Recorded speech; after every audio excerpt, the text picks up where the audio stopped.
Good morning and welcome to our fifth webinar in our Moving the Needle on Connectivity in North Idaho series. This is Digital Inclusion, Broadband Adoption and Use, the Secret to Sustainable Networks. We're super glad that you were able to join us this morning, and we are excited for our discussion and especially for our local panel of experts that we all have today. My name is Angie Edwards-Kuski. I'm a community development specialist with Clearwater Economic Development Association, serving the 5 counties of north central Idaho. So the goal of our Moving the Connectivity Needle in North Idaho series is to raise the level of knowledge and capacity of North Idaho communities on broadband. As always, we hope that you'll walk away from today with a better understanding of broadband topics and your role in them. So far, you can see on your screen there, we have gone through a lot of really cool topics. We've talked about Broadband 101. We've talked about networks and business plans. We got really into data as a foundation for your plan. And last month, we talked about some federal resources and local support. This month, we are delighted to talk about broadband adoption and use, as well as digital inclusion. And we hope that you will join us next month for our final workshop in the series on business plans and financial models, which will be a deep dive into really the technical stuff that we didn't get into on our broadband networks and business plans. This workshop series is presented as part of the Rev Up North Idaho program. Rev Up North Idaho is funded through the USDA Development Initiative, as well as the Avista Fund, Adanovia, and local membership dollars from both the Panhandle Area Council membership and Clearwater Economic Development Association membership. So with that, I'm going to turn the mic over to my co-host, Doreen Combrick at the Panhandle Area Council.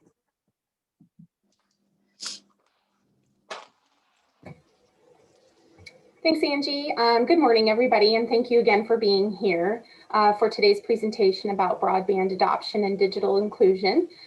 This is our 5th webinar, as Angie said, in the series Moving the Connectivity Needle. But the information today is going to be a little bit different than what's been presented in our past webinars, but stick with us. This information is just as important to your community's cause as data, business plans, and elevator pitches are. I'm Doreen Combrick, Community Development Specialist with Panhandle Area Council, serving the 5 northern counties of Idaho.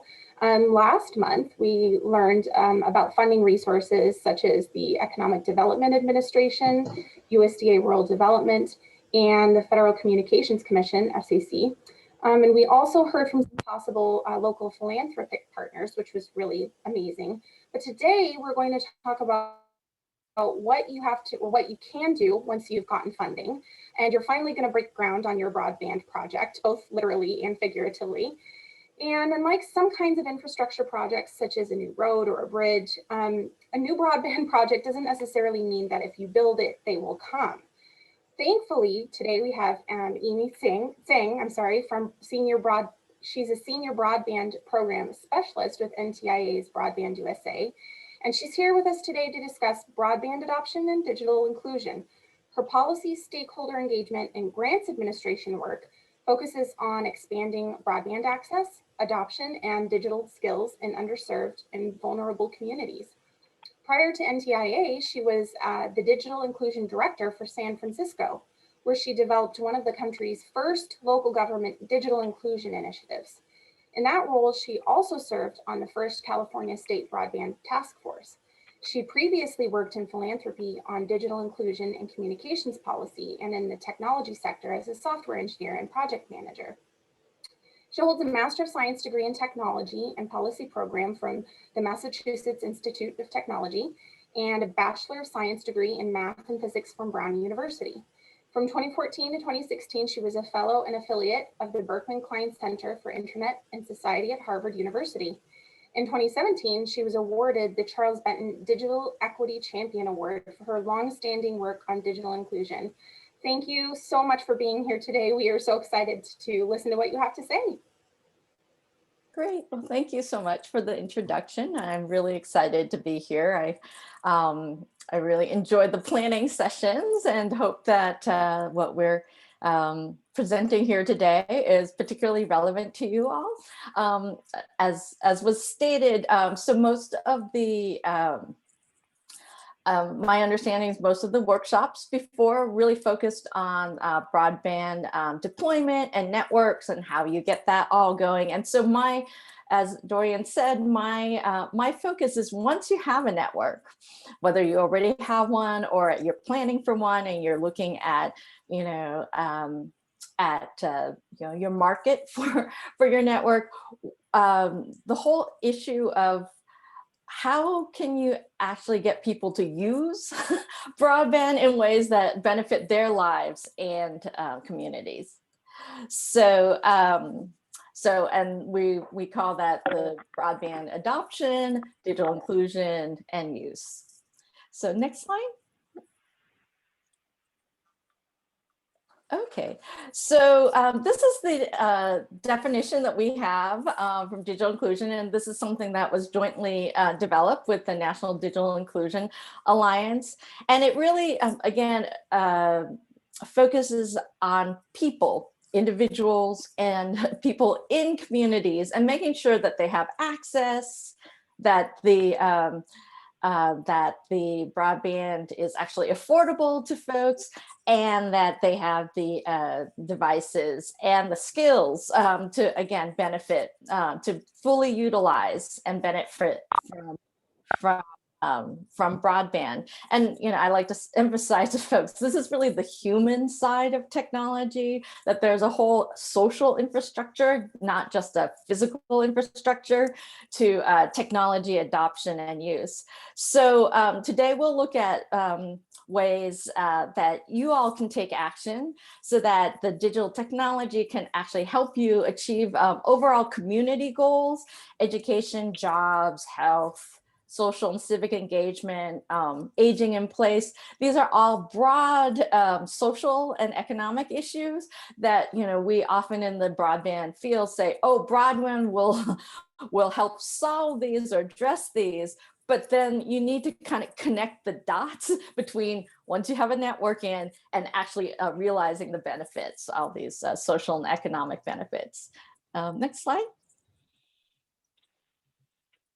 Okay, so when we talk about digital inclusion, there are different aspects. And a lot of times, in fact, we got into this a little bit in a previous discussion, really, people like to think about digital divide as an either or as a binary, but really the digital divide writ large is a set of divides. So it's divides around, again, access and devices and who actually has the access to technology support and who has the skills. And in fact, we're seeing even in areas that have plenty of internet coverage, that the digital divide is becoming increasingly a skills divide. People think about this in terms of workforce, but we're now really being confronted by how the digital divide, for example, with vaccine access, not only do people have to have access to the internet, but also people are having a hard time navigating the applications to be able to even sign up for a slot to get a vaccine. And that's, again, even if people have the computer skills, they might not have the skills, the internet and computer, they might not have the skills to get access to basic health and government services.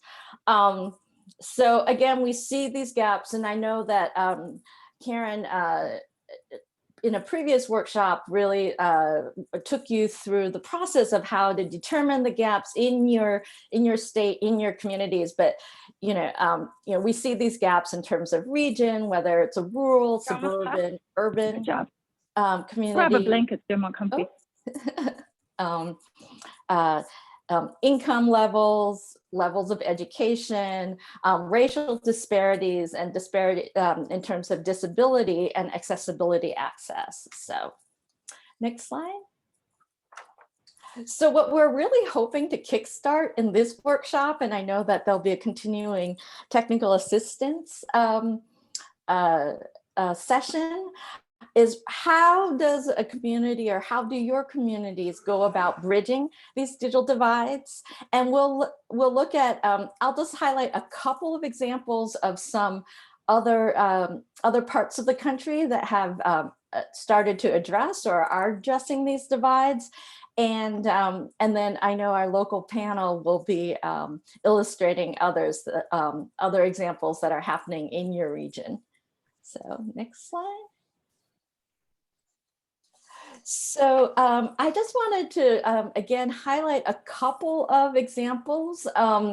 Albemarle County, Virginia is an interesting county in that it spans both urban area, Charlottesville, Virginia, but also the county spans part of the Appalachia. So there are mountainous regions which it's very, they don't have broadband, and it's been difficult to deploy broadband previously. And so the school district, when the pandemic, well, let's say, the school district and the county have been working for years now, several years, specifically on digital inclusion.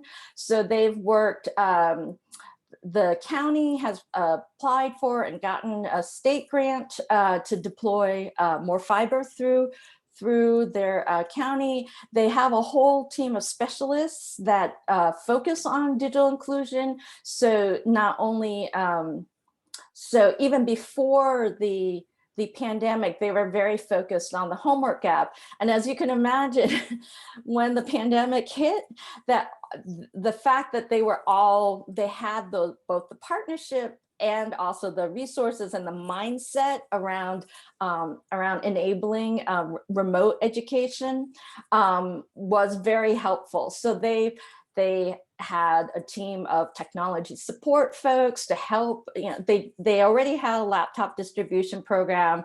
They scaled that up. They had technology support, phone support for the families. They have a field guide for families on how to get onto the internet and how to use Zoom and such that are that's available in English and Spanish. They've done these events, socially distanced events with the families so that families can come to the schools and actually ask questions and learn about like the different resources and just have some kind of support and contact with the school around these issues.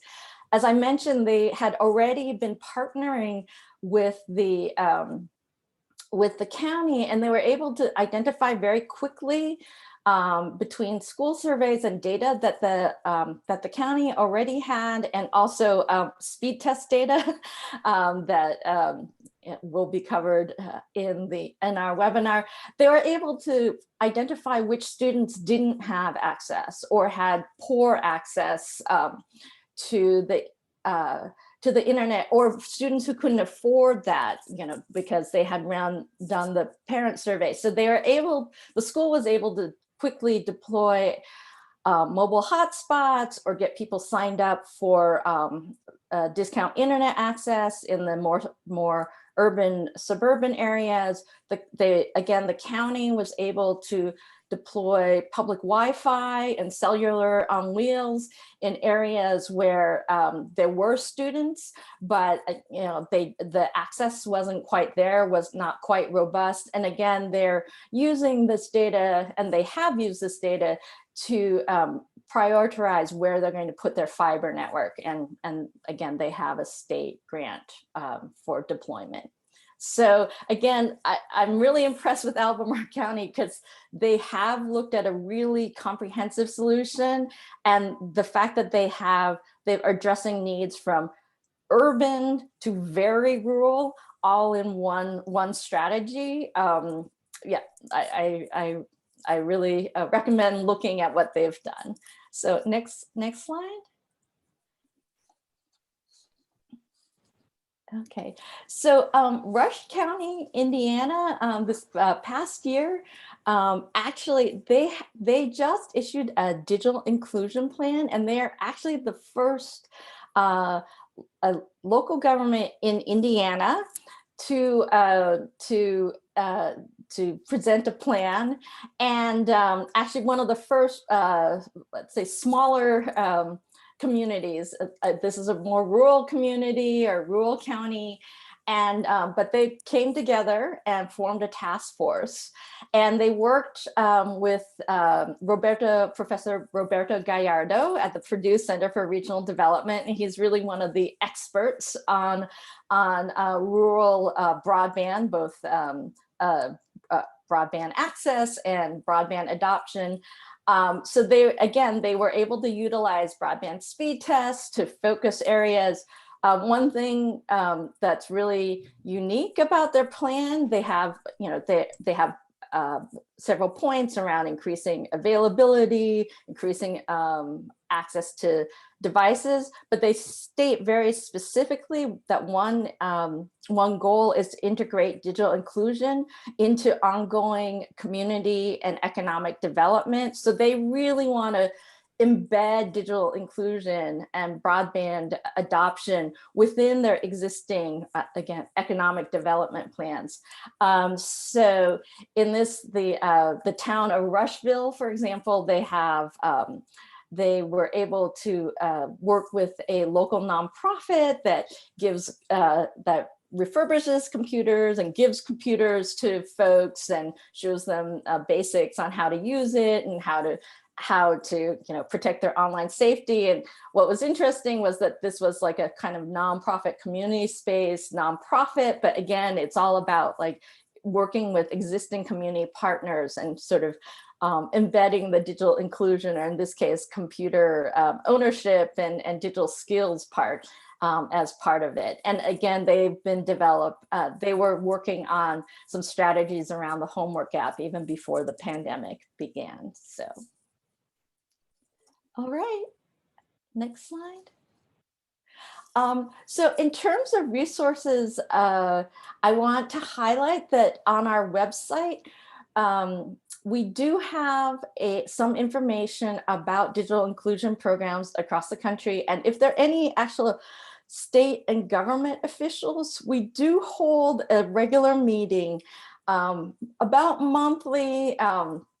It depends, but usually monthly with local and state government staff who are working on digital inclusion programs. So, this can include larger cities or state governments, but it also has included more rural suburban counties in particular. So if anybody's interested in joining these meetings, and we talk through a lot of different digital inclusion issues. Karen actually presented about data. We just had a meeting with a speaker from Public Knowledge to talk about the new FCC emergency broadband benefit. We've talked about Lifeline. So we talk about a lot of issues that we had a session on workforce development. So if there are any like local state government folks who want to participate, okay, I see on the chat, let us know. But you can, we'll put the link to this, but you can go in here and basically look up where digital inclusion programs are, and we have links to these programs. I have to say, this isn't a comprehensive list. We have a lot of people who are in the network who are doing digital inclusion activities but haven't set up a website yet. So if, I always encourage people, I know you're doing things, so if it's not on a website, then it's not really, it's not really real yet in terms of the larger, the national picture. So if you want, again, welcome to join us. Please use this as a resource to look at what other folks are doing. If you have a digital inclusion program that's either led by a state or local government, or the state and local government is a direct partner, let us know and we can list you on this as well. So. Okay, and next slide, I think. Oh, yes. And you'll hear much more about this in our March webinar, and I'm sure you'll hear more about it in the meantime. But with the last stimulus bill, NTIA in our program was allocated a bit of funding. One is one part of the funding is to establish the Office of Internet Connectivity and Growth, basically access broadband program, which is basically kind of formalizing our BroadbandUSA program into an office. So that's great because it implies real support and ongoing support for our work as BroadbandUSA. And I'll speed through these. Next slide. Okay. And then what a lot of people are interested in, and what we were allocated about $1.6 billion in grant funds to distribute as part of 3 different grant programs. One is the Connecting Minorities Community Fund, which is a fund for historically Black colleges and universities, tribal colleges and universities, and minority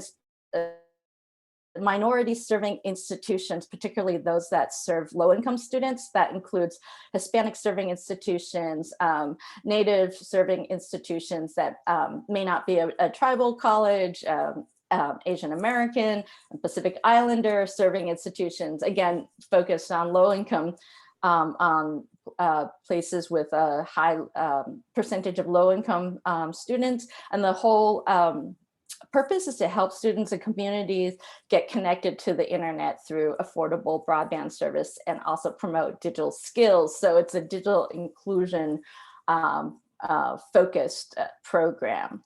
And also with that is the establishment of the Minority Broadband Initiative as its own permanent initiative. And this is the pilot the grant is actually a pilot program. The other is the Broadband Infrastructure Deployment Grants, and that's for state and provider partnerships to support broadband infrastructure deployment in areas lacking broadband, particularly rural areas, rural unserved areas.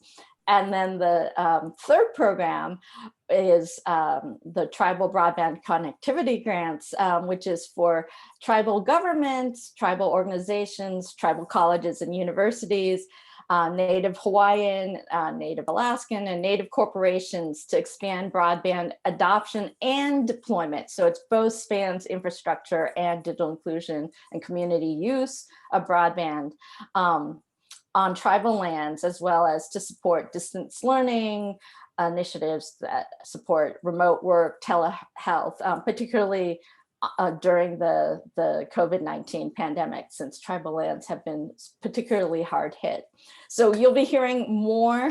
Those grant programs are under development. It's one reason I've been very busy recently, but you'll be hearing more. So please stay tuned, and we just posted this information on the website, and we'll have that in the link. So, okay, in the chat box, we'll put the link in the chat box. So, and for those who work with tribal organizations, we've been having tribal consultations, so government to government consultations. We've had 2 so far, and they've been very interesting. So we've gotten direct feedback from tribal representatives, and we're going to have the 3rd session tomorrow. Yes. And then, but also folks are welcome to email our BroadbandUSA at ntia.gov website with, email address with comments about these grant programs as well. So next slide. And Amy, I put the information in the chat with the information for the last tribal listening session in case there's anybody here representing the Nez Perce tribe. Yes. Yeah. Okay, great. I'll pass it on for the local panel.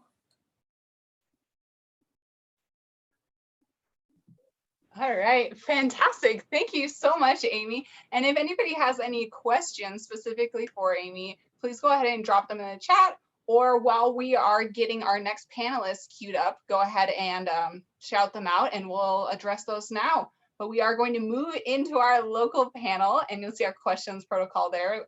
Each panelist is going to have about 10 minutes. Of those, about the last 3 minutes will be for questions. So if you think of a question while they're speaking, go ahead and put those in the chat box, or you can wait until the end of their presentation and ask them in person.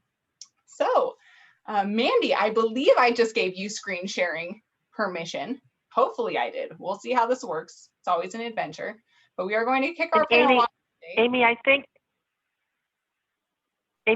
Jackie had a question for you about resources for Amy. Would you, Jackie, can you tell her the question that you had? It was specifically about resources for safety and teaching, for family safety. Okay, yes, this is a big issue.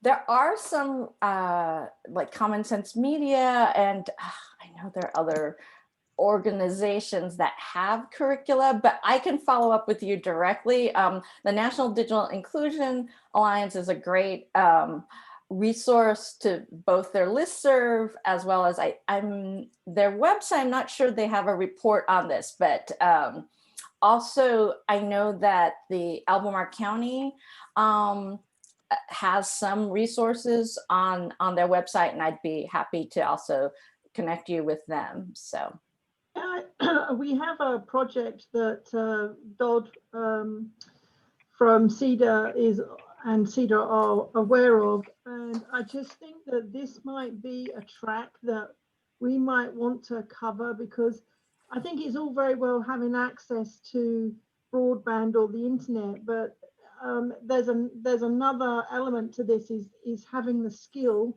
to be able to work the internet and the applications that you need to be able to be either successful at education or work, or even just being safe on the broadband. Yes.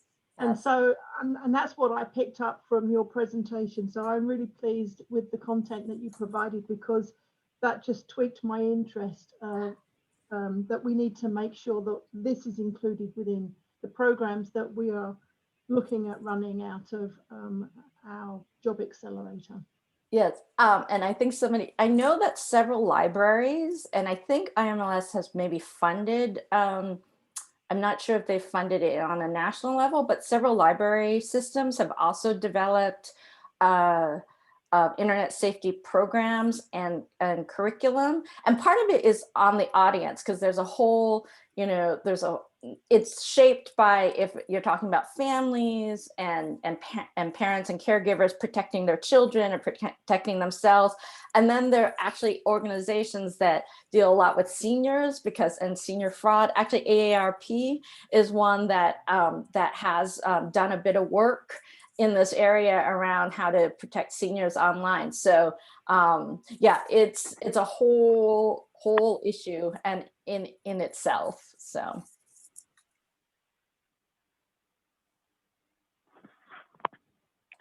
Yeah, the good news is that I swear, 5 years ago, there was probably one organization we could cite in this area, and now there's actually quite a bit of content in this area. So it's really wonderful.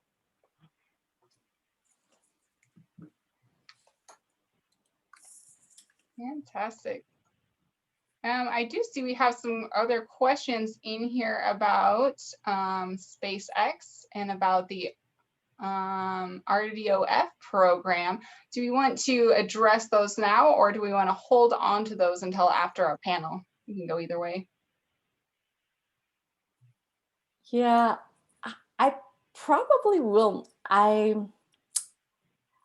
don't know if I'll be able to address those questions anyways, since that is not part of our purview. So Sure. Sorry. Actually, Andrew, do you want to explain really quickly what you were asking, and then maybe we can take some time during the panel and think about where the best resource to direct you to is? You bet.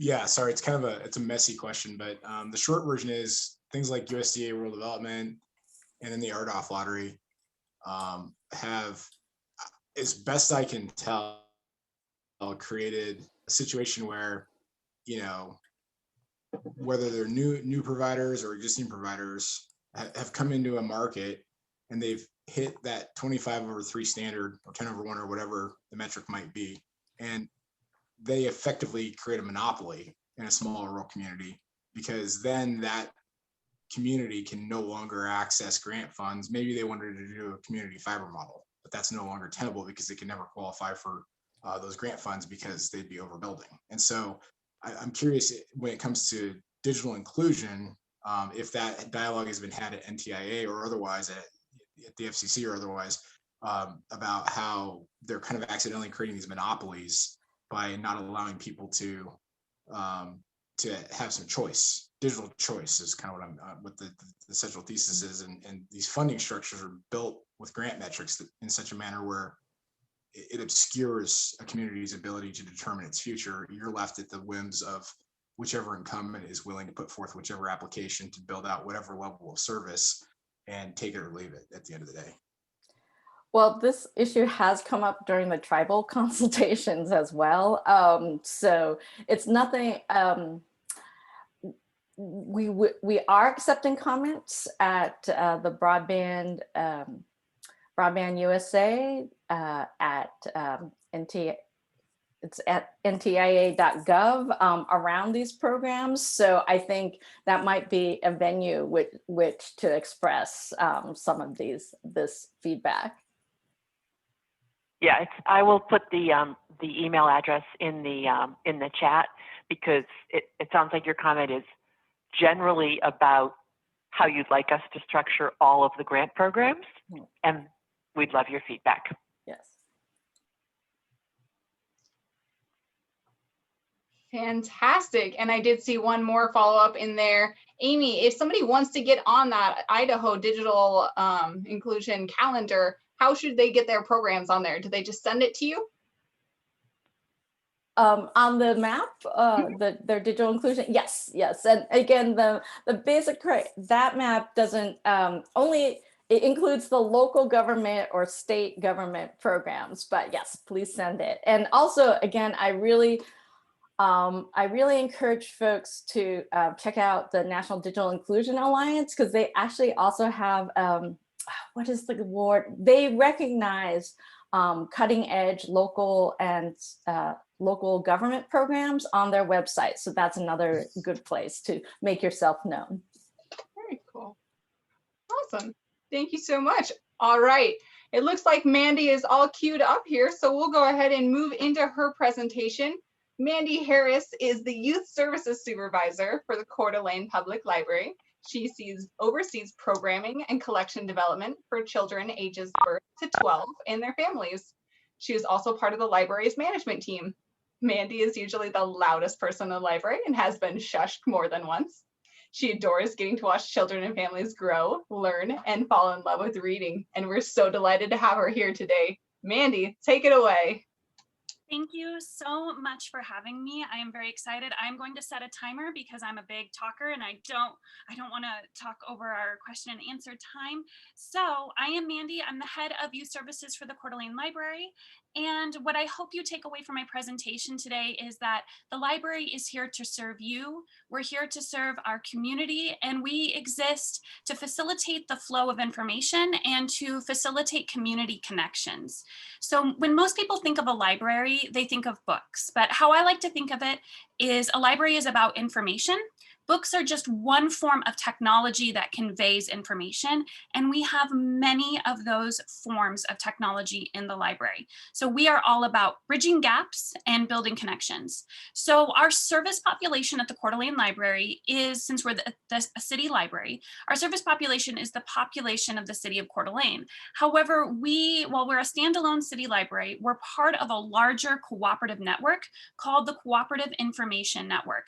This includes the community library Library Network, which has branches in Hayden, Post Falls, Pinehurst, Athol, Spirit Lake, and Rathdrum.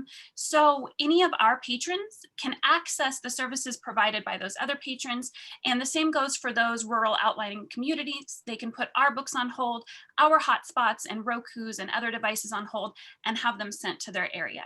So it really benefits the region at large. And all other libraries include Liberty Lake and Priest River. So you're getting a really large, broad service area there. All right. And so also I wanted to mention that information science falls in the same category as informatics. And I know we're having somebody speak today on informatics. So I just wanted to, I'm really excited that we're all part of the same information community. So youth services, I wanted to touch on that a bit. It used to be that we had in-person programs and I loved it. We would have 100 kids and families in toddler time, music and motion. Now, sadly, we haven't been able to meet in person for almost a year.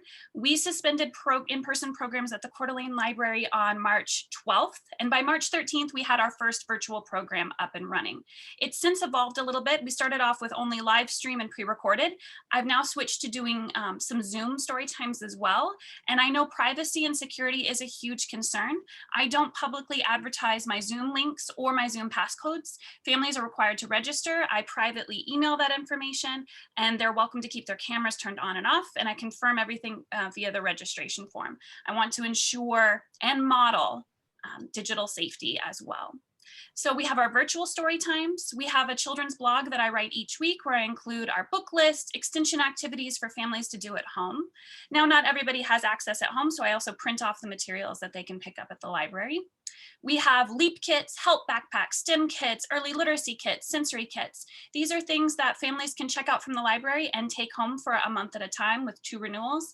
So our LEAP kits and our help backpacks, they have books, they have learning activities. Our STEM kits have anything from weights and measures, sink and float. They also have circuits and things like that. So kids can get this hands-on experience for free.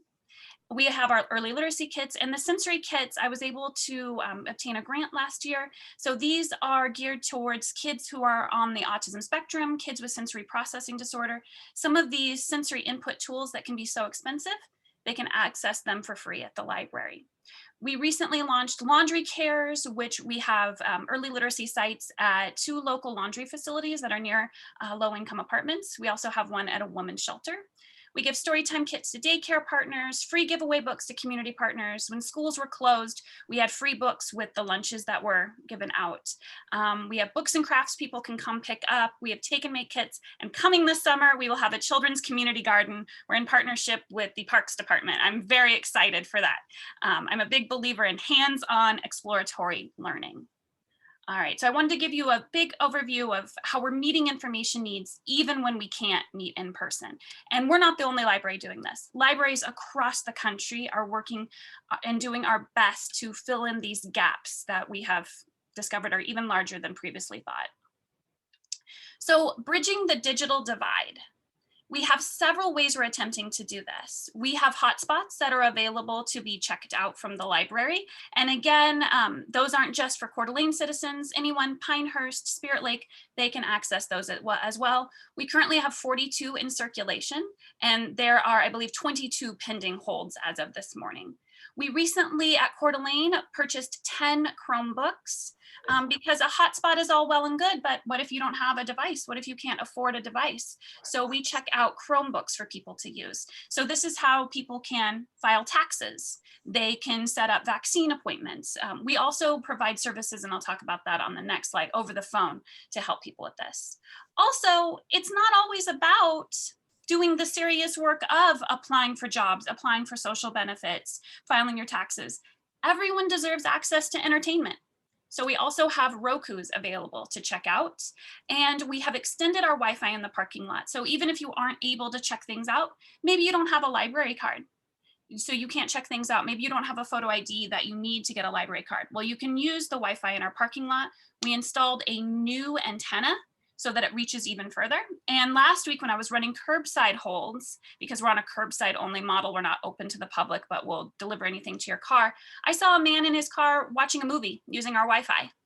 And then we also are offering free printing during curbside. When we were open, it was 10 cents, 20 cents a page, depending on black and white or color. But now if somebody places a printing request, we will deliver the first 25 pages to them for free. So we have people accessing tax forms, unemployment forms, things like that as well in the library. Ooh, I have 45 seconds left on my timer. So I'm gonna go on to the challenges.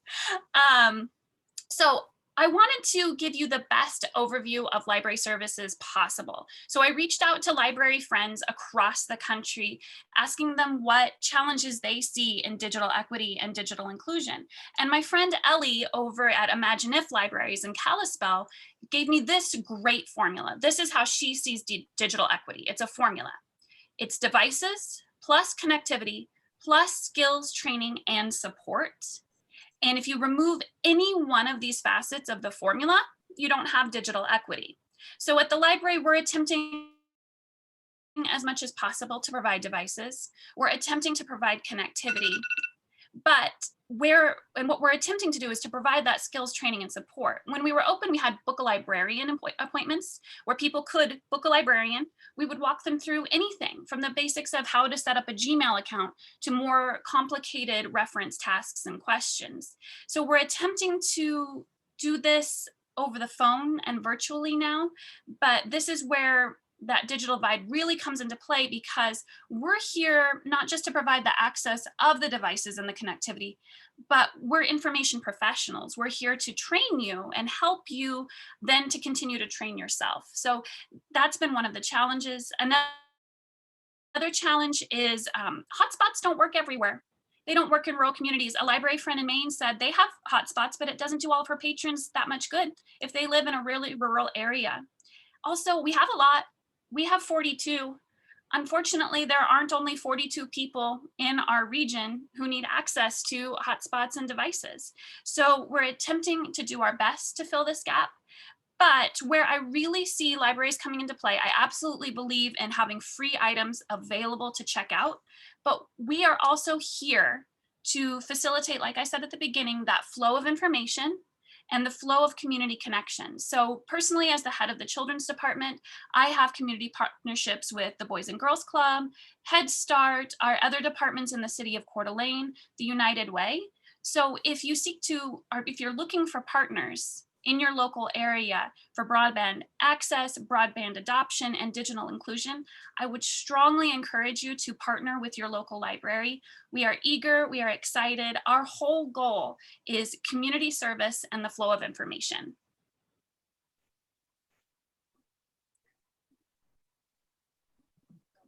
Fantastic. That is so cool, Mandi. And I know we had a couple of questions dropped in the chat here. Does anybody want to follow up and bring those to our attention?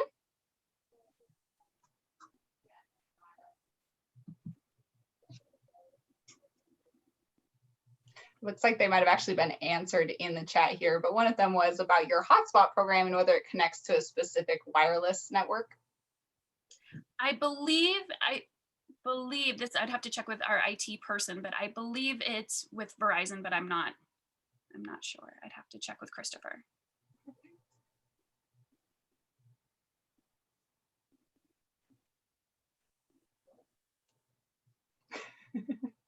Brandon is claiming a responsibility, I think, as your IT person here. So Brandon, do you want to? Oh, perfect, thank you. I'm the children's librarian, so yes, if our IT person is on, please tell me.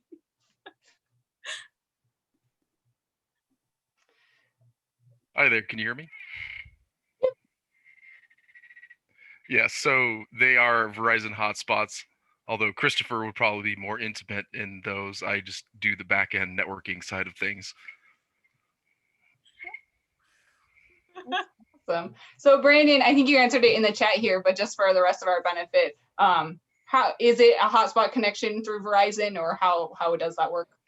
They have a rental, or well, you check out. You can check out a Verizon hotspot and then take that where you need, and it'll give you internet. We also provide wireless access points throughout the city in most of our city buildings that also include the library public internet. So persons who are close to any city building could technically just go to a parking lot and utilize the wireless there as well. Fantastic. Thank you. And I see Eric has his hand raised here. Eric, did you have a question or comment? I just have a quick comment. I shared in the chat the link to our broadband map that kind of highlights all the grants in Idaho that we funded. And in that map is 47 libraries. So first of all, I just want to say kudos, Mandi. Great job you guys are doing, because I agree with everything you're saying. Like, use libraries. They're great anchor institutions. They're needed to kind of have these public access points, because again, not everyone can afford broadband. Not everyone can afford $60 a month to have access. So having more of these in your community is vital. But I just shared the map so you can kind of see where we funded additional library hotspots across the state of Idaho. And we're looking to kind of continue this great work in replicating as much as possible. So anyways, kudos, Mandi. Great job. Thank you very much for all the hard work you guys are doing. Thank you for having me. I'm going to hop on. I'm actually hopping on a story time in about 15 minutes. And then after that, I'm hopping on, I'm part of the American Indian Library Association. So we'll be continuing some of this conversation at that point too. Fantastic. All right. Doreen, would you like to introduce our next panelist while I pull up our screen again? Of course. Thank you again, Mandi, if you are still on here. I can't see you at the moment. There she is. But thank you so much. What you guys and what librarians do for communities is amazing, and that cannot be overstated. But next, let's welcome Arielle Horan, who is the director of the Silver Valley Upward Bound program at the University of Idaho. She has been with the TRIO program for 9 years and is the current state president of the Idaho State TRIO Association. Arielle is pursuing her doctorate in educational technology at Boise State with a research focus on mobile technology and rural education. Thank you for being here today, Arielle. Thank you so much for having me. I also have a co-presenter here today, Kirsten LaPaglia. She's my colleague at the University of Idaho. She did a little bit of research with our unit for this presentation today. So she's going to be taking over about halfway through. And Mandi, I'm so glad that I'm not the only person that had to set a timer, because I also tend to go way, way, way over. So I'm going to do that right now. All right, so thank you for having us here. The point of our presentation today is kind of to talk about educational equity for rural learners. Next slide, please. So our unit is TRIO Inspire at the University of Idaho. If you're not familiar with TRIO, TRIO programs are federally funded grant programs through the United States Department of Education. These are nationwide programs, and they're primarily targeted at low-income first-generation individuals and helping them with educational access and getting them onto college. As you can see here in the map, all of the yellow areas are where we currently have programs serving. We don't serve every community because we are grant funded. We have to write for it and compete for it. So these are where we have programs right now. We have 8 across the state, 4 Upward Bound, 1 Upward Bound Math Science, an Educational Talent Search, a McNair Scholars, and an Educational Opportunity Center. This translates into over 2,000 participants statewide. And we do tend to serve quite a large rural population. Next slide, please. So I'm going to start off talking about rural education in the United States kind of as a whole before we get down to rural education in Idaho. So as you can see, 1 in 5 students in the United States lives in a rural area. Of these, about 23% earn dual enrollment credit compared to 16% of urban and suburban students. However, in Idaho, half of our students will take at least 1 dual enrollment course. However, this isn't necessarily translating into college success. This is only translating into 30% of adults in rural areas that are earning and associates are higher compared to 43% of adults in urban areas. And some of this is due to migration and economics of rural areas, but really what we're seeing is that either rural areas are getting kind of this brain drain or lacking in some kind of college attainment. Next slide, please. So a lot of times when we see this and we see these problems, we think, gosh, is educational technology a solution to this? We have the internet, we have the ability to source classes, high school classes, college classes online. And so I'm going to talk a little bit about what we know, and then there are some things that we don't know either. But the things that we do know are that a lot of rural schools do use distance learning. We know that rural device use is shifting. We know that low-income families are disproportionately impacted, and we know that accessibility is low in some areas, but it is improving. Next slide, please. So again, these are pre-COVID statistics that I'm going to be sharing with you in my portion to give this snapshot. But during a non-COVID year, about 1 in 5 of all US high schools offer at least one course entirely online, but almost 70% of rural districts will offer some form of online coursework. And this is because our rural districts face unique challenges.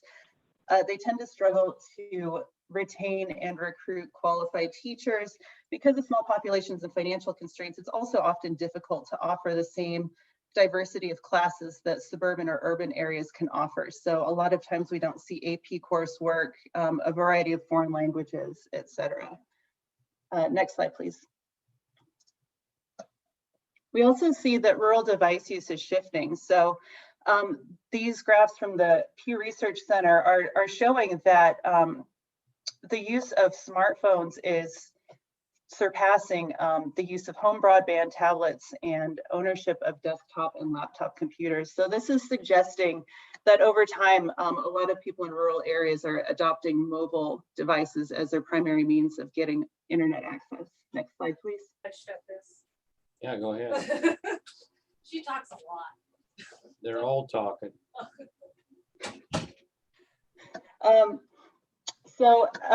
This slide is, again, we're going to just quickly go through this, but more rural folks own a smartphone than subscribe to home broadband. And with our low-income first-generation populations where money is a consideration, often the smartphone is serving a dual purpose. So the smartphone is kind of becoming the device of choice when you have to choose between broadband or your cell phone bill. You're probably going to choose your cell phone. Next slide, please.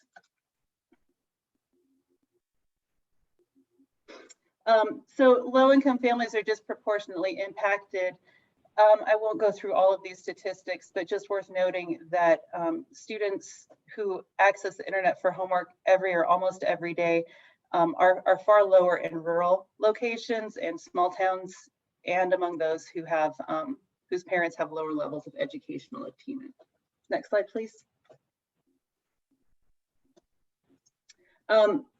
This slide, the important takeaway is just to note that families that make under $30,000 a year are often having to do homework on a cell phone, are often unable to complete their homework because of reliable computer internet connection, and many of them have to access public Wi-Fi in order to get internet access. Next slide, please.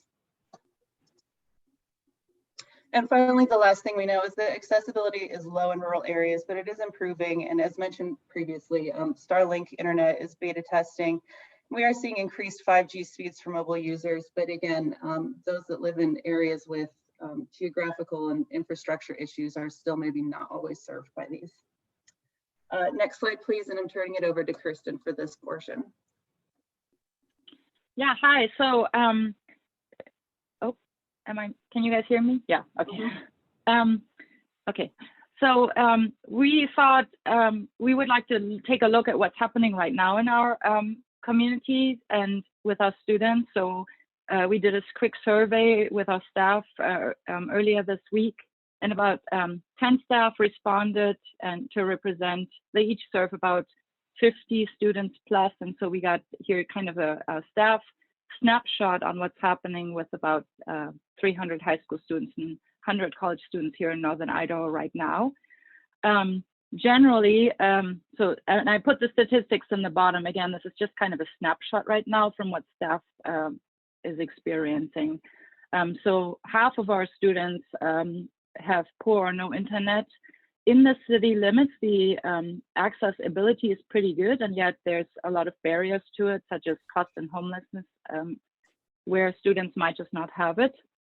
One staff commented that a lot of, or multiple staff, that often students share internet access. They have to do online classes or do homework at the same time as other students in the same household. And so that's further limiting accessibility. And especially on reservations, this is something that happens even more so. Next slide, please. Oh, last piece on that last slide, but you can keep this. More than 10% or about 10% of our students have no internet at all. So as Arielle commented, so that was interesting to see what's happening actually locally, that 1 in 10 students from our population does not even have internet. And probably mostly geography is, or a lot of barrier is geography. So students who live deep in the mountains don't have cell phone often even. So even if you don't have internet, most students have cell phones, but then some of the students can't even use cell phones. And what do? They drive to the local library. So thank you, Mandi. Or they stay in the school to use the computers right there. Next slide, please. So we checked what type of internet connection our students are currently using right now in this COVID crisis. Almost a quarter are using hotspots, and half of the students are using cell phones, which I think is a pretty stark number. And again, public or school internet is often the most reliable use then for internet for those students. Next slide. A lot of the students are sharing devices, even not just even the access. And one of the interesting quotes I got from one staff is, I remember a student coming in on time asking to help uploading a scholarship essay because the student had been typing that on their phone because there was no computer in the house. So I think this paints a really clear picture that even if there is broadband, we have a lot of issues with significant numbers of students not having the ability to access that or living too far away. Thank you. Next slide.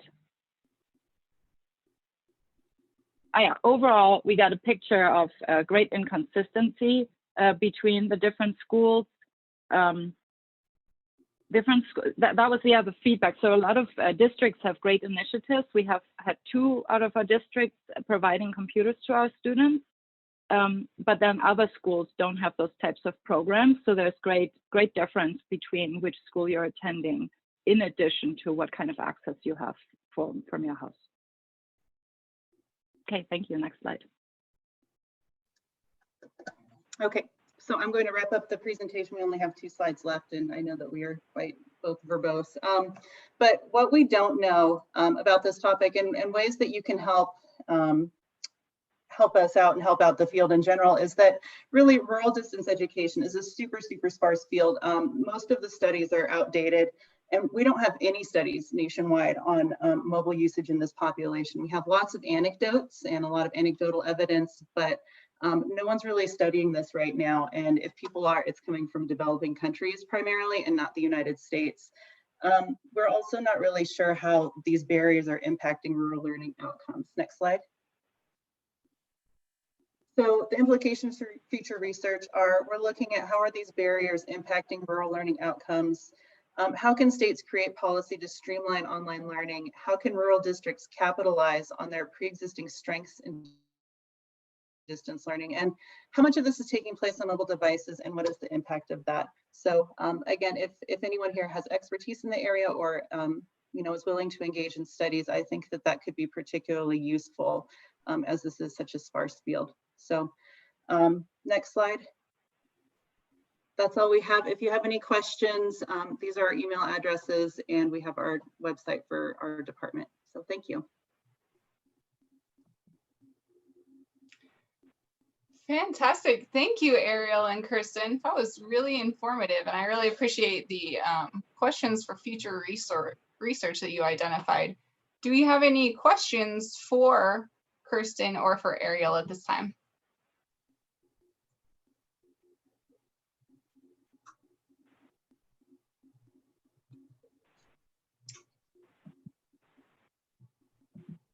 All right. If you think of some while we're continuing on, go ahead and just drop those in the chat. But in the meantime, we'll move on to our next presenter. And thank you so much again to the University of Idaho TRIO program and Arielle and Kirsten for all that you guys are doing right now and for taking the time out of your very busy schedule to join us today. All right. So I think I went one too far. Our next presenter here is Melissa Hamilton with the University of Idaho Extension in Valley County. Melissa is a community development, agriculture, and horticulture extension educator in Valley County. She is an assistant professor of University of Idaho Extension in the College of Agricultural and Life Sciences. Melissa's interests are on rural regional planning, multimodal transportation systems, asset and value-based development, meeting facilitation, placemaking, workforce development, digital inclusion and adoption, and community food systems. So Melissa, go ahead and take it away here. And does your PowerPoint look like it has started on the correct slide? It does not, and I'm happy to share my screen if I need to. Let's go ahead and do that. Sometimes merging the PowerPoint seems to mess with the formatting a little bit.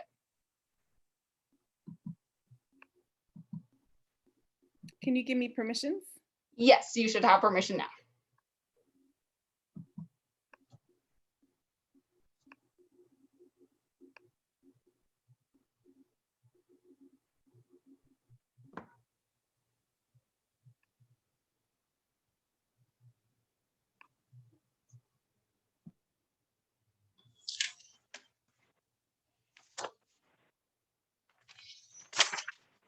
Okay, that should be my opening slide.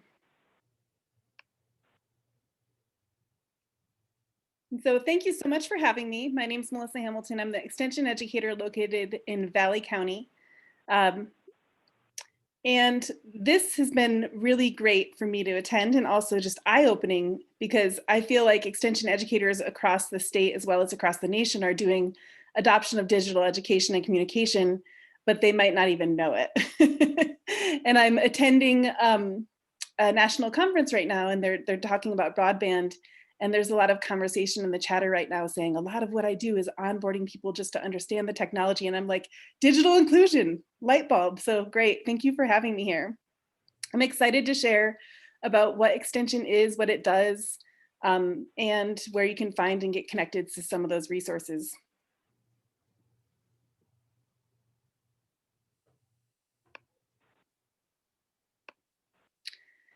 And so the resources that I'm really hoping to share with you is the statewide calendar for UI extension programs, the nationwide eCampus resource where they have virtual programs and publications and lots of information. And then I'm going to share more specifically about my efforts on a regional and specifically a county level. And if you're not familiar with extension, then the mission of what we do is to bring the knowledge and research of the university to citizens to help people, businesses, and communities solve problems, develop skills, and build a better future. And so that is the mission. This is the statewide calendar that I mentioned.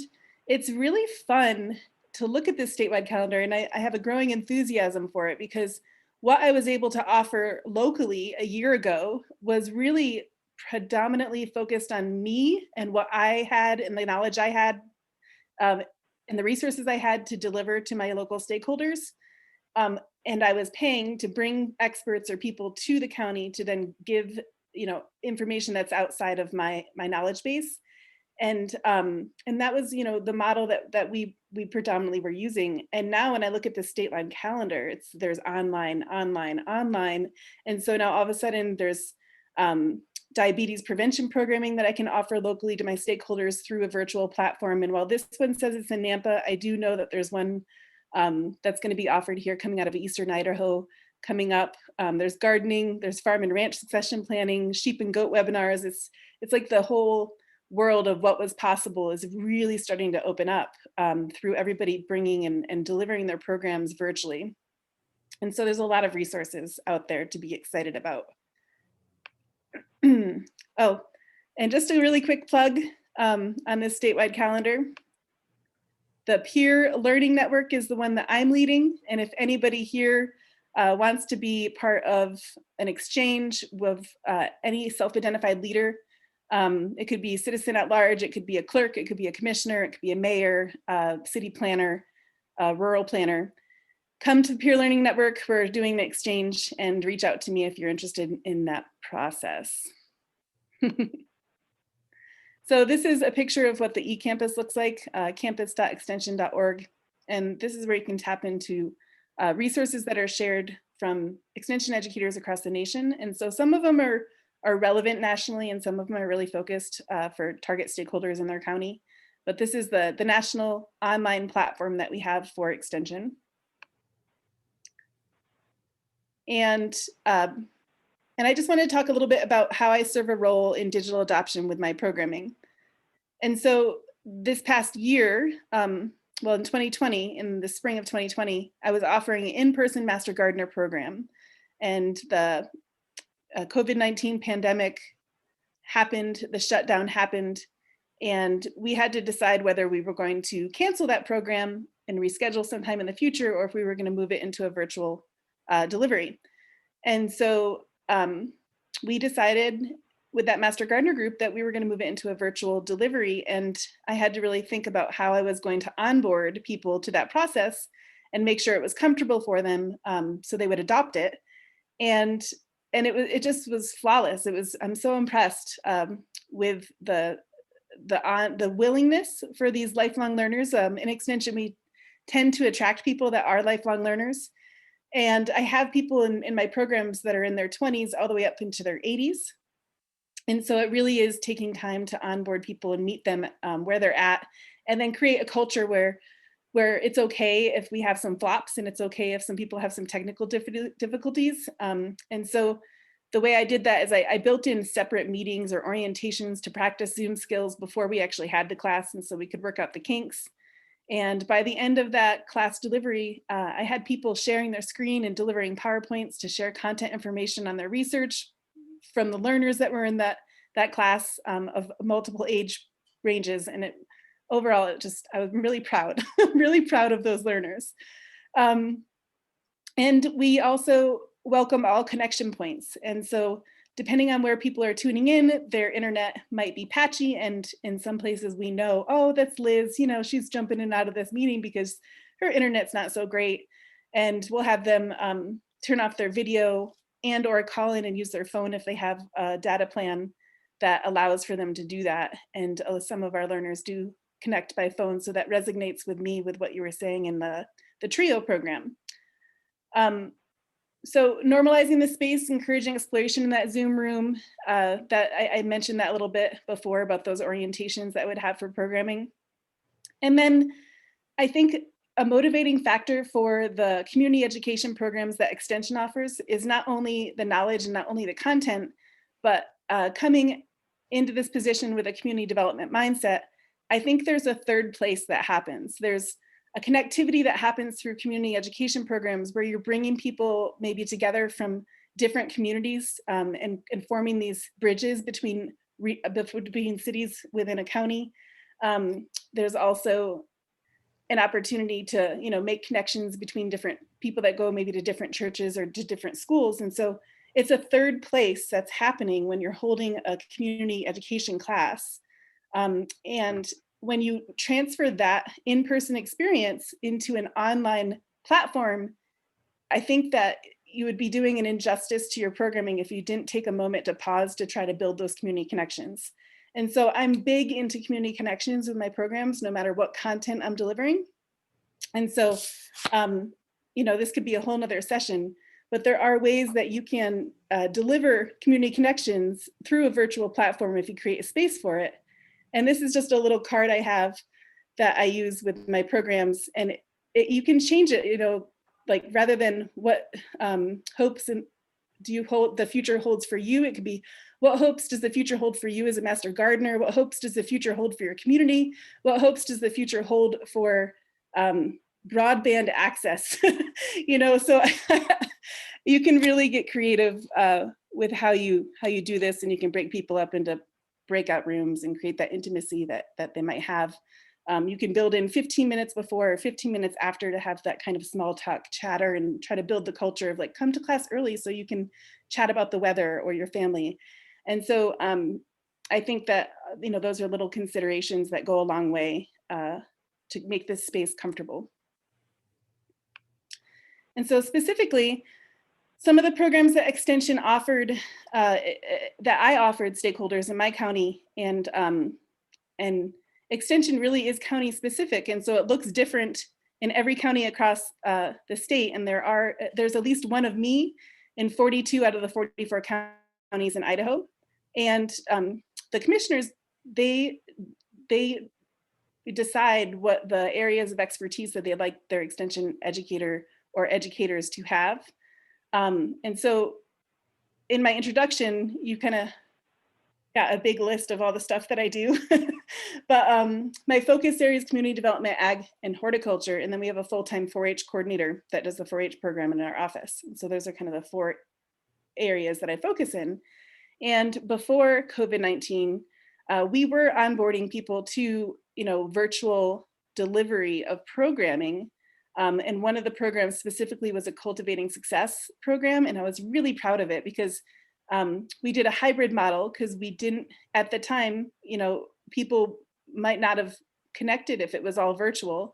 And so we would hold spaces in our county where people could meet in person and then connect to a virtual platform.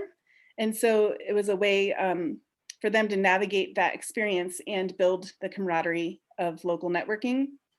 But when we were connecting to that virtual platform, we were literally zooming around the state over to Salmon, down to Leta, up to Leta, down to Caldwell, and we were sharing the collective experiences of farmers and around the state. So it was a really awesome program, and we did that hybrid delivery to onboard people to that concept of, you know, connecting to Zoom. And post-COVID, I think, you know, it's amazing how people have adopted to just this web conferencing platform becoming a normal thing. And so I'll talk about that a little bit more in a second, but Master Gardener program, as I mentioned before, it was great. We're moving forward with an advanced Master Gardener program with virtual learning labs where they do at-home labs, and then we're doing virtual meetups to talk and report out on those labs. And I might incorporate different fun things like Flipgrid or ways to try to build that community and do show and tell experiences of their labs that they're doing at home. And so it's kind of like a technology experiment to bring the Master Gardeners even further into how much are they willing to play with the tools that are online. Then there's Diversity Learning Circle, which I partnered with a local faith foundation or faith organization. And that was really great because it brought a lot of, that's where I have my my upper age level participating in programming, and it's just really fun to see all those ages interacting in the virtual sphere. And a statewide peer learning network that I mentioned, and then food coalition meetings. Those were meetings that we used to rotate between counties and between cities within the county, and then people would have to drive, and there's a lot of inclement weather barriers in Valley County. And so it has definitely just been normalized now that we're just going to meet on Zoom and everybody gets to connect from where they are. And it's really nice to see that adoption of that technology. And with that being said too, it's important for me to remember all of the stuff that I've done to onboard people in the process, because as I move forward, every now and then I'll run into someone maybe that hasn't come along, and I need to remember to onboard people. And so, for example, the very last diversity learning circle I had was kind of a technology flop, and it kind of slapped me upside the head because I was like, oh my gosh, I forgot. Not everybody is where we are as a group now with this process, and and maybe this would have benefited from having a pre-orientation meeting to onboard Angela people, Brooks is at Zion's Bank now. to onboard people with that technology. She was our Wells Fargo contact. So Angela Brooks. the partners that I work with are vast, and I don't even think I've mentioned them all, but extension, and especially the work that I do, I rely on my partners to really successfully deliver programs and bring people to the table. And so that is what I have to share. And I appreciate all of your support of extension work. And every time you show up to a program, you're being a supporter of lifelong learning, and that's what we're here for. And so we're leaders in building a thriving, prosperous, and healthy Idaho. I do not have my email on these slides, but I will put it into the chat room. And please reach out to me if you have any questions or if you want to join that peer learning network. Thank you.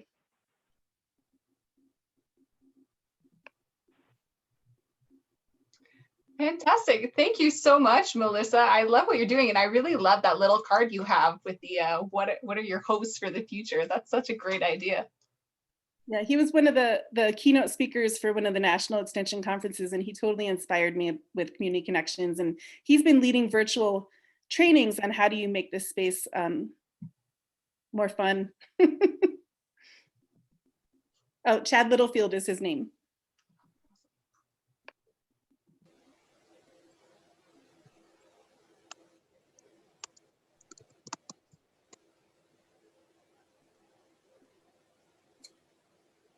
All right, we will move on then to our fourth and final panelists. Darla, I believe you have co-host control now, and Dorian, if you'd like to get her introduced while she pulls up her slides. I sure will. Thank you again, Melissa. As somebody that's actually attended one of your webinars, can I just say thank you for everything that you guys are doing. It really makes a difference to the community. And thank you again for being here today, taking time out of your day for us. Our next speaker is Darla Anglen-Whitley. She's a certified healthcare chief information officer and is director of health informatics at Syringa Hospital and clinics in Grangeville, Idaho. Darla's been with Syringa 13 years, and in that time, she's implemented an electronic health record system, developed an IT department, streamlined and stabilized connectivity for the hospital, and bought managed services in-house. Welcome, Darla. Thank you. I appreciate that fine introduction. Let's see. So I work in technology, but there are often times when I can't figure it out. So if you will help me when you can see my screen, I would appreciate that.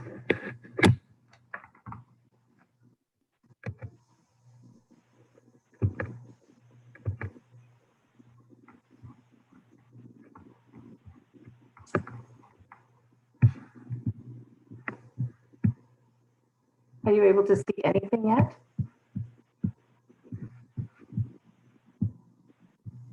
Not yet. Okay, well, here we go. We're the technology people when you need them.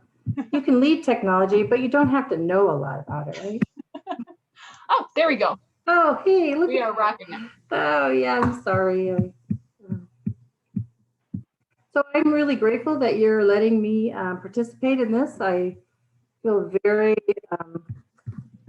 not inadequate, but I'm certainly amongst titans in an industry, part of an industry that I don't know much about. Digital inclusion isn't something I've really thought about as far as what we do here at Syringa Hospital, but let me just show you what I have and we'll see how it works with what you know and if it informs your decision-making and your experience. So we are a small critical access hospital here in Idaho County. We serve around 4,000, 5,000 individual patients seen every year for hospital, ER, surgery, therapy, just general patient primary care clinics.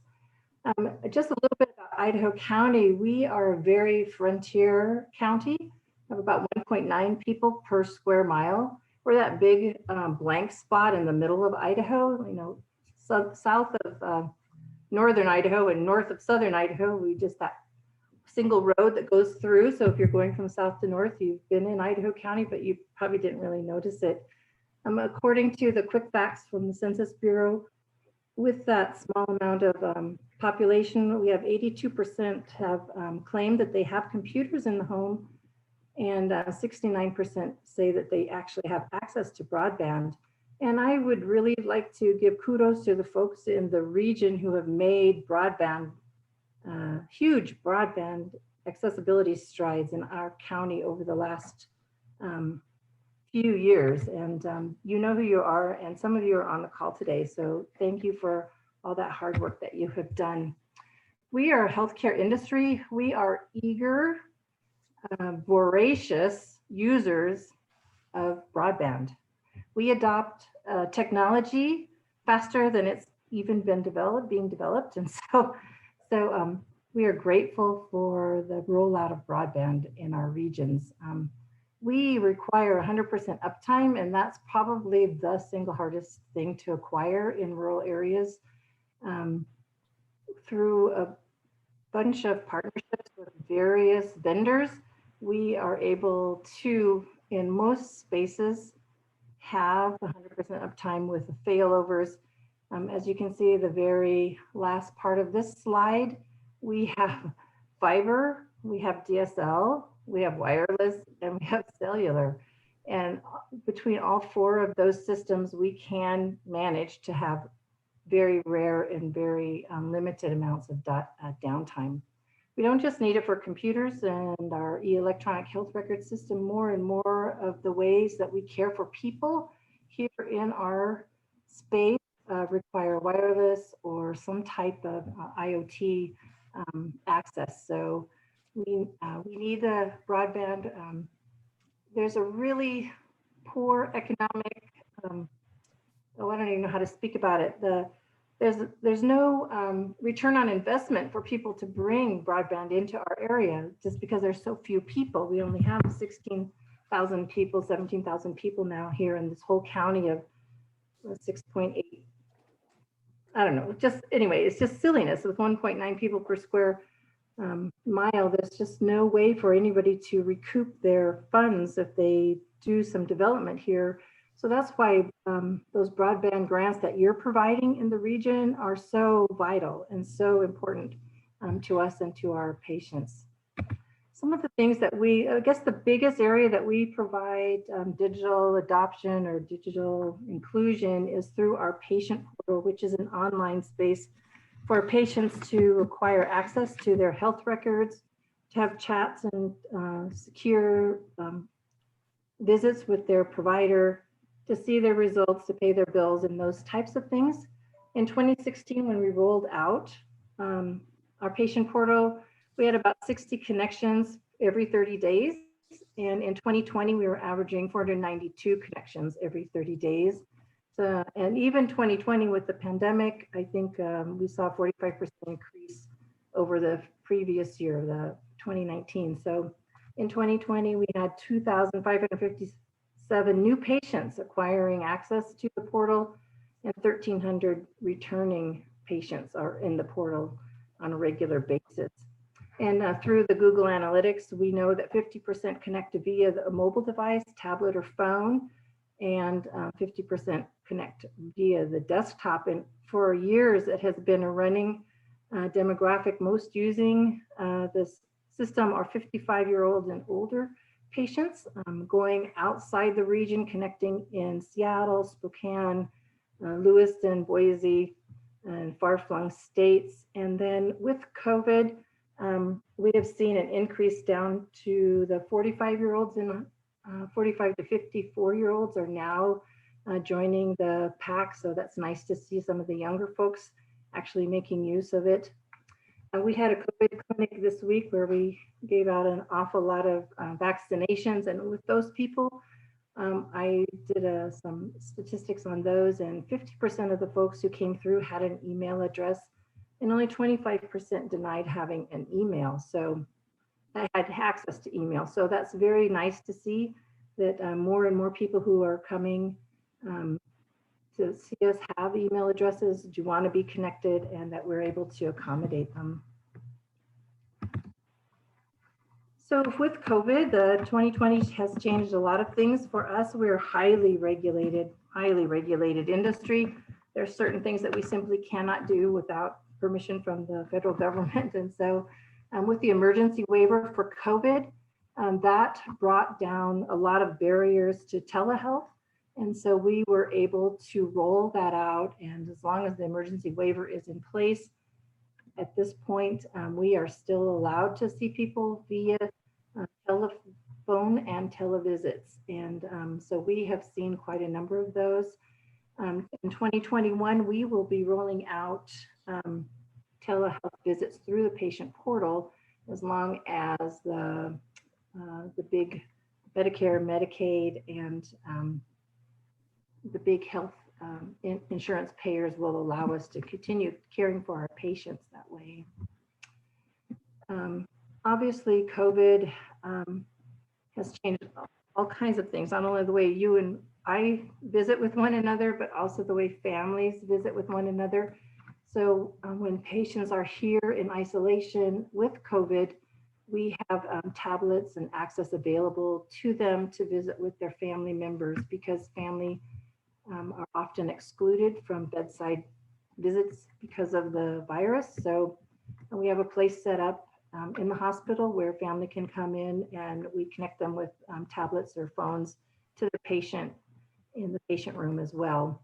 And because of all the masking, we've also used a lot of technology to speak to patients who are isolated, because with a Zoom meeting or FaceTime, they can see us speaking with them, not with our faces covered, and their care ends up being much better and not muffled, and it's working out really well. In addition, we have a space in our clinics where folks who don't have access, or whose access isn't high speed enough, and can come, and we allow them to access our internet system to have telehealth visits with their providers in other cities and locations who, so that's been a real benefit and a very powerful tool to use for patients who are looking for care outside the region and can't get there, or can't get a COVID test to prove that they're safe and all of those things. So it's very a nice service that we can provide. So unlike the other folks, you know, we haven't created hotspots out in the community. We're not doing a lot of those types of things, but the things that we are doing, we believe, are helping our patients stay healthy and stay connected. And yes, the more broadband we have in our region through your grants or through some other methodology, the better for us. So keep it up. And that is all I have. So any questions?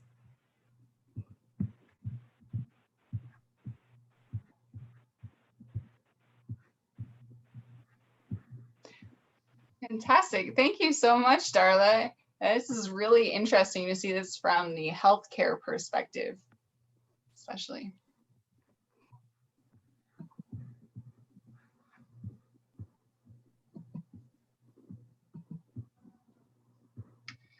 All right. So do we have any questions for any of our panelists that are still on the line, or any broad comments, questions, ideas about digital inclusion or the topics that we've talked about today? Roll through this quick.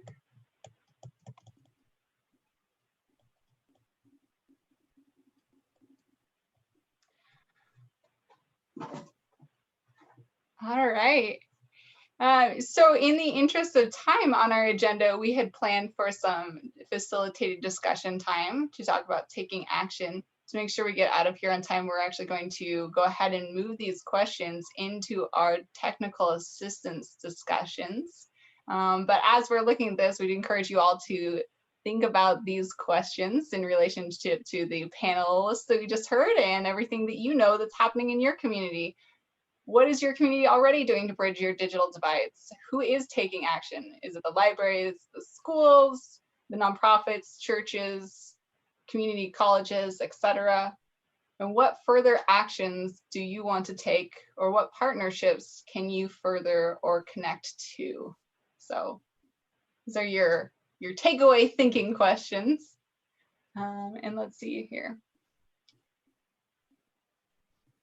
Amy, I think is this one of your slides? Did you want to touch on this briefly? As you, this is actually a complement to the earlier slide. So as you're kind of cataloging and looking at what you're all doing, these are just ways of bucketing them into different categories. And what we find is that there's plenty of digital inclusion activity, even in remote communities, but probably the most valuable thing about sessions like this, and then hopefully with the TA session, is people finding out about other programs that are doing similar things or complementary things. And so the hope is with the TA session, you can sort of map out, who's doing what, and maybe look at how you all can partner with each other to sort of fill some gaps, or again, develop complementary partnerships and programs.